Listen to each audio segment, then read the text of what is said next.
আপনি কি জানেন বিশ্বের সবচেয়ে ক্ষুদ্রতম ৫টি কমার্শিয়াল ফ্লাইট কোনগুলো? এই লিস্টে ১ নম্বরে থাকা ফ্লাইটটি মাত্র ৫৩ সেকেন্ডের।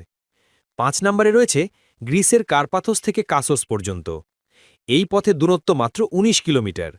এই ফ্লাইটটি শেষ হতে সময় লাগে গড়ে ১৫ মিনিটের মতো।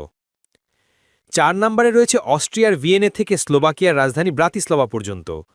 দুটি রাজধানী শহরের মাঝে এই ফ্লাইটের দূরত্ব মাত্র ৪৭ কিলোমিটার। এটি শেষ হতে সময় লাগে গড়ে ১০ মিনিটের মতো।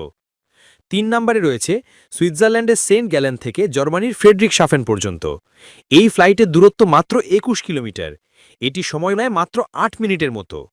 ২ নম্বরে রয়েছে মাইক্রোনেশিয়ার পালাও থেকে ইয়াব দ্বীপ পর্যন্ত। যদিও দূরত্ব সামান্য বেশি, তবুও এটি মাত্র ৬ মিনিটের বিরতি নিয়ে যাত্রা সম্পন্ন করে। এবং প্রথম স্থানে রয়েছে স্কটল্যান্ডের ওয়েস্ট্রে থেকে পাপা ওয়েস্টে পর্যন্ত সেই বিশ্ব রেকর্ডধারী ফ্লাইট। এই পথে